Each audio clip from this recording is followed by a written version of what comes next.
So this is the LG V30.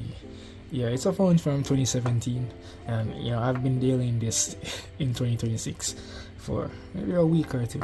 Just to get back that feel of what it was in its prime. So, whew, there is a lot to say about this phone. The LG V30.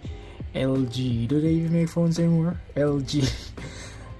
Back then when LG was LG, this oh my god, man, I love this phone. All right, let me focus. Back when LG was LG, this phone was their best phone, in my opinion. Its competitor was the S8 back then, but this. All right, the first thing I even want to talk about is just the design of this phone. This is a beautiful phone. Look at that. That is sexy. Oh. Ooh. In my opinion too, at the time, this is the closest phone to the S8 in terms of overall design and just how beautiful the phone is. The S8, it took the crown. It's numero uno for me then too as well. But this is a very close second and definitely a run up. And results may vary from individual to individual, but this phone was stunning. And just like the body, the beautiful display as well, so stunning. So it's a POLED phone display. It's 6 inches. Got an 18.9 inch aspect ratio, and honestly it's a beautiful 1440p display too as well.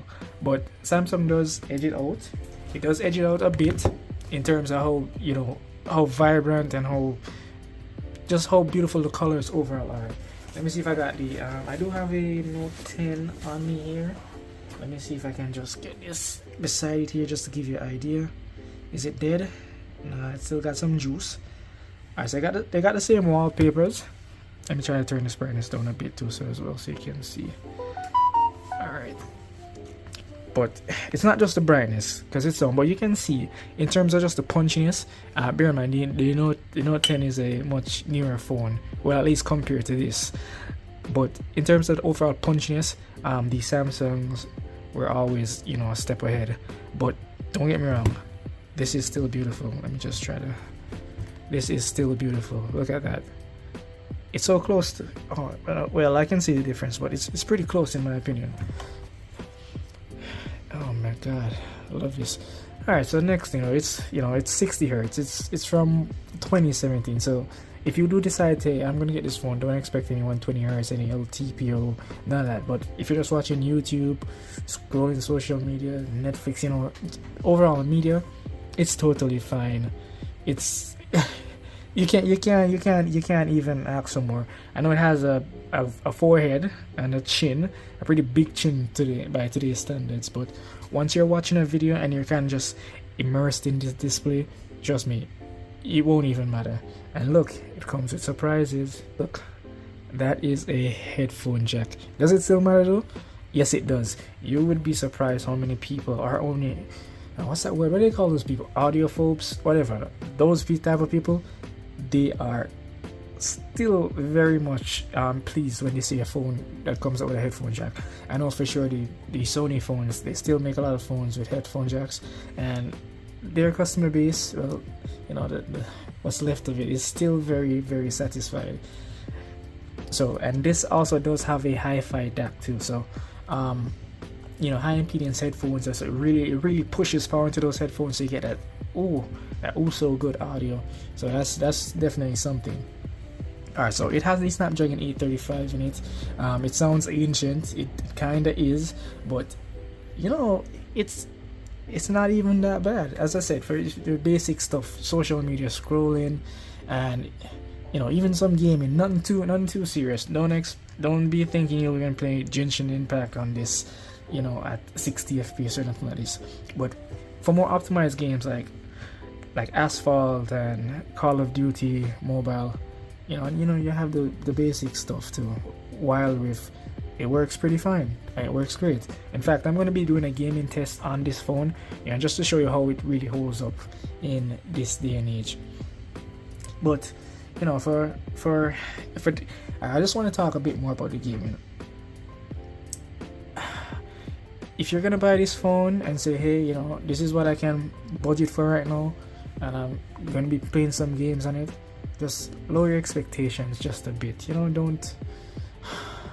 Don't be disappointed when you realize, hey, while the Snapdragon 835 still is decent, it's going to be lacking in terms of overall performance, especially if you're going to be comparing the phone that you're using to more modern phones.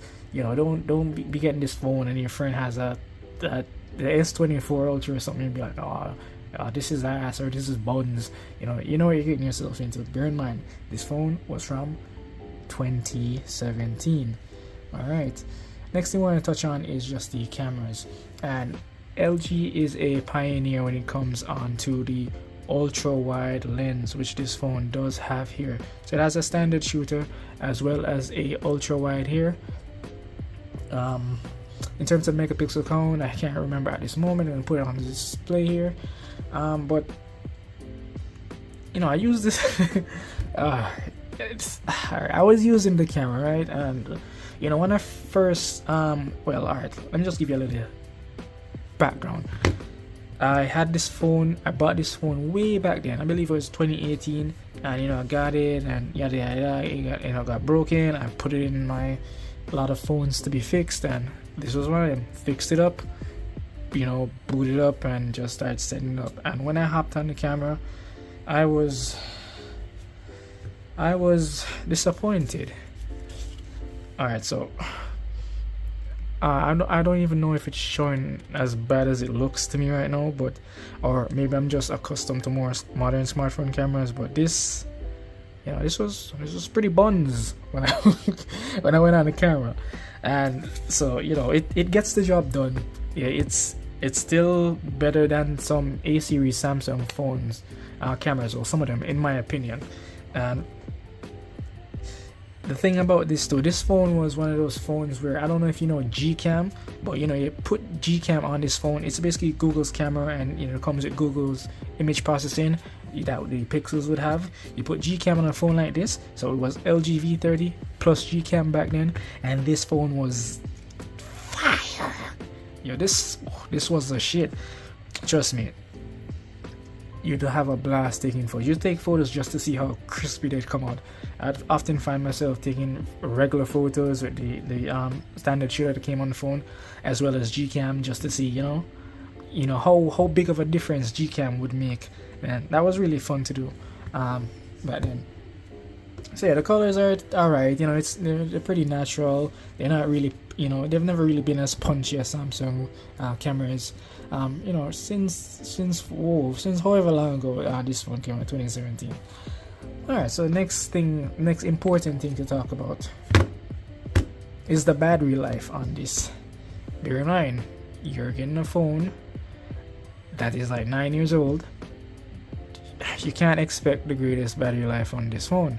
You're gonna have to change the battery, and if you're not someone that's comfortable with changing the battery, go to your local tech shop or repairman and get this battery changed, because trust me, this phone is gonna die quickly on you.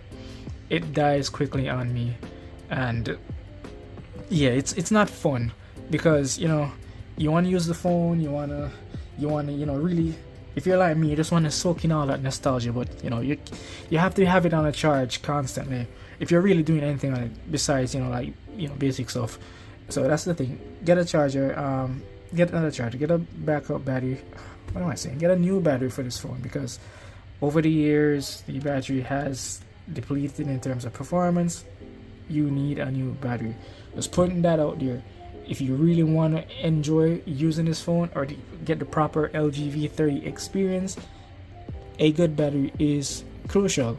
I also forgot to mention, there is the power button here doubles as a fingerprint reader here for unlocking your phone. For some reason mine was working perfectly fine until I basically changed the housing and display, so it's really just the internals that were actually from my original LG V30. So yeah, that's also a fingerprint. So it's alright. Maybe takes like a second or a second and a half to open your phone. I can't really remember, but it was alright. So alright, so what did we have here? We have a LG V30, you know, great display, great body, decent performance, alright cameras. Overall, I also forgot for the camera. This front camera here, it's horrendous. This was a really disappointing thing for this phone, the LG V30. It was a 5 megapixel front camera. I can remember this one. It was 5 megapixels. That it was really bad.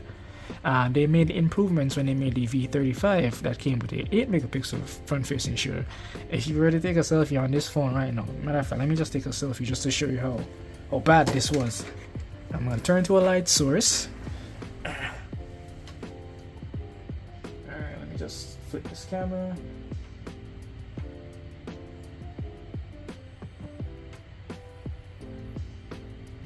Alright, it did something. Alright. Oh my god, it doesn't even look that bad, right? But it's bad, it's pretty bad. It's not showing as bad on my viewfinder here that I'm using to record, but it's pretty bad. It can definitely be a lot better. As I said, they made improvements with the V35, which had the 845, a little bump up in performance, as well as a much better front-facing camera. It's pretty much the same exact phone, except for those two things. So yeah, it's a great phone overall. Really takes you back to simpler times. You know, it still has a little magic left in it. So this was the LG V30, and using it in 2026. I'll forever love this phone, and I'll forever be a fan of LG. Really wish they were still around, you know, really making phones like they used to, but it is what it is. So yeah, that's the LG V30. Thank you guys so much for watching, and I'll catch you in the next one. Peace out.